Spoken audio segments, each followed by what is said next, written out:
j'accueille ce soir le chef du Parti conservateur, Andrew Scheer, qui est avec nous. Bon, Monsieur Scheer, bonsoir. Merci.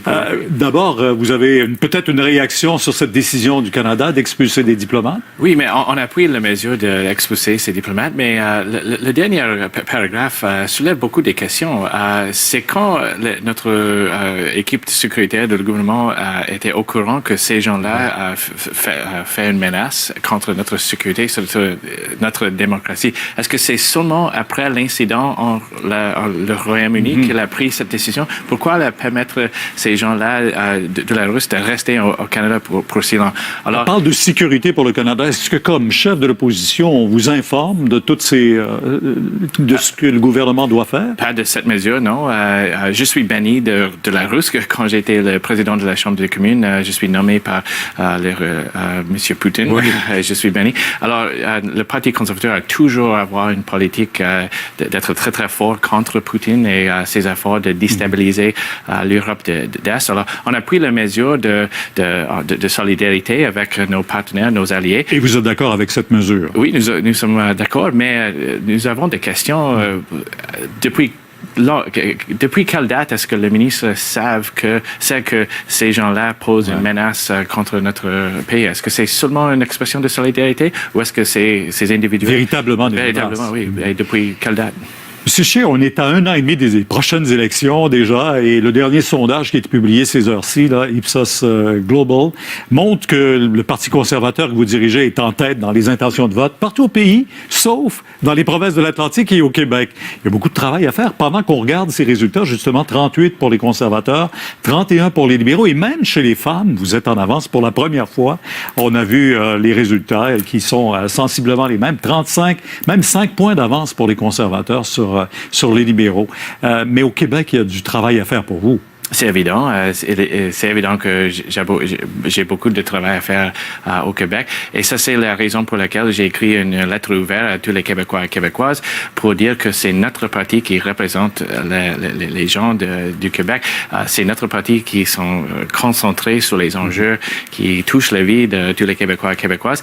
Et j'ai annoncé que notre caucus a commencé une grande tournée du Québec pour avoir les consultations, pour parler comment est-ce qu'on peut régler les enjeux dans une manière plus pratique. Alors, je pense que c'est très bon. Je pense que plus en plus, les gens réalisent que Justin Trudeau nuise les gens qu'il prétend aider. Ils sont concentrés sur les enjeux qui divisent notre pays, pas sur les enjeux qui améliorent notre qualité de vie. Mais en même temps, aussi au Québec, les gens ont beaucoup apprécié l'intention du gouvernement fédéral et de l'appliquer pour d'aide davantage pour les jeunes familles, les allocations familiales qui ont été sensiblement augmentées, moins d'impôts. Les gens ont apprécié toutes ces mesures-là données par le gouvernement pour la classe moyenne. Mais c'est seulement après beaucoup de pression de le Parti conservateur. Je suis très content que les libéraux ont volé quelques idées de notre parti. Et c'est notre idée d'appuyer les familles en direct, pas de donner l'argent pour les grands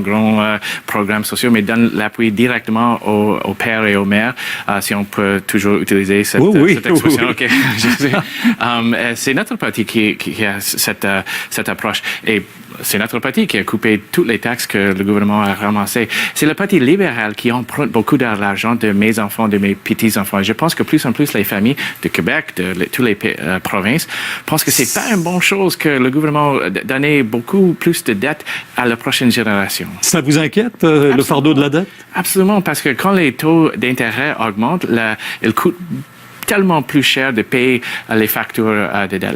Les coûts de la dette augmentent aussi. Et la prochaine génération doit payer tout l'argent que Justin Trudeau a emprunté. La même chose que son père a fait à mon génération, Justin Trudeau fait à la prochaine génération. Qu'est-ce que vous dites à Netflix et aux géants du monde là, qui profitent d'un congé de taxes au Canada? Qu'est-ce que vous leur dites? J'ai entendu beaucoup de ça, cette question pendant mes voyages au Québec. nous sommes le parti qui ne veut pas trouver des nouvelles façons d'augmenter les taxes sur les Canadiens. Oui, mais là, on parle d'équité. Non, c'est vrai. On va parler de ça. Nous travaillons sur notre plateforme et je peux vous assurer qu'on va avoir quelque chose à dire. Nous faisons la consultation maintenant. Mais il y a deux façons d'arriver à l'équité. Une, c'est d'augmenter les taxes. L'autre, c'est de baisser les taxes. C'est pas seulement Mais dans leur cas, il n'y a pas de taxes du tout. Là, c'est différent. Non, je sais. Mais on va voir. Réellement, sincèrement, je sais que c'est un enjeu très, très pratique pour les Québécois et Québécoises. Parce que, et pour tous les Canadiens, d'avoir un système de taxes qui est plus équitable. Puisqu'on parle de taxes, on sait que, bon, l'aluminium, l'acier, pour l'instant, on en est exempté, mais rien nous dit que non, on ne le sera pas. Ça dépend de la négociation de l'ALENA. Ça vous inquiète? Est-ce que le Canada a toujours la crédibilité quand on entend M. Trump dire, le premier ministre du Canada, un bel homme, et se faire traiter de la sorte, est-ce qu'on a toujours la crédibilité pour négocier?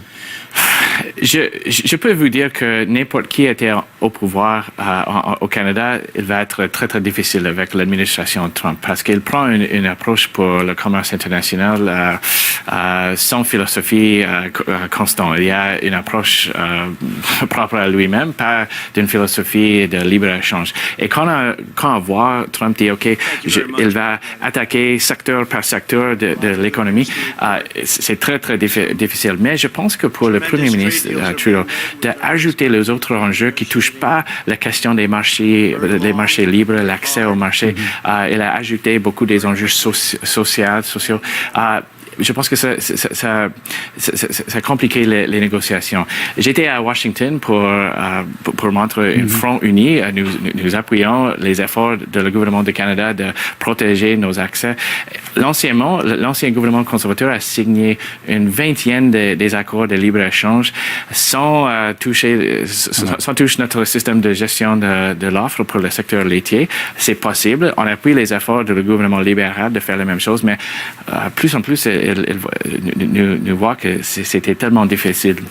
Le voyage en Inde, c'était désastreux pour M. Trudeau. En même temps aussi, est-ce que ça nuit véritablement les relations entre l'Inde et le Canada? Parce que vous insistez beaucoup ces jours-ci là, pour entendre Monsieur, comment il s'appelle? Daniel Jean. Daniel Jean, exactement, un attaché politique du Premier ministre. Pour tout ce qui s'est passé en coulisses, vous voudriez l'entendre en commission? C'est une question très, très sérieuse. Le voyage en Inde pour le Premier ministre était un désastre. C'est le consensus partout au monde.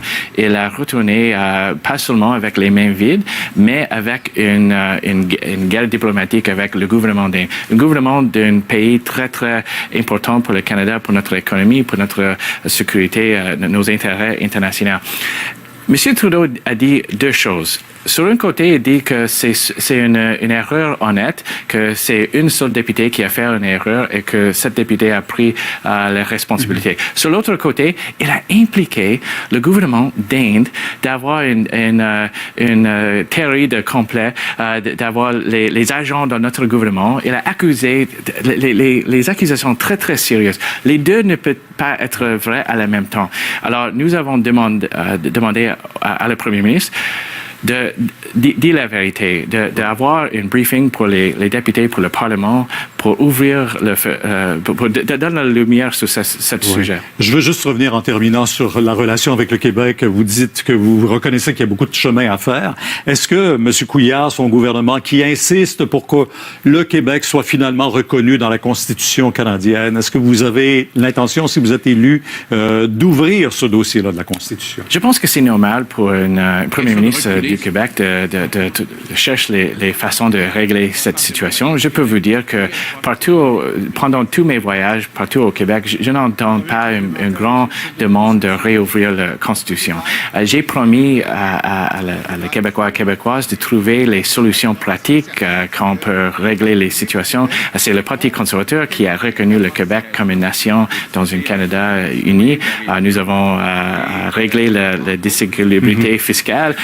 On a donné au Québec un siège à l'UNESCO. On toujours cherche les manières de régler les choses pour les Québécois et Québécoises. Alors, on aura l'occasion, M. Scheer, de vous revoir 1 an et demi avant les prochaines élections. Merci d'être passé. Merci pour l'accueil. Merci, au revoir.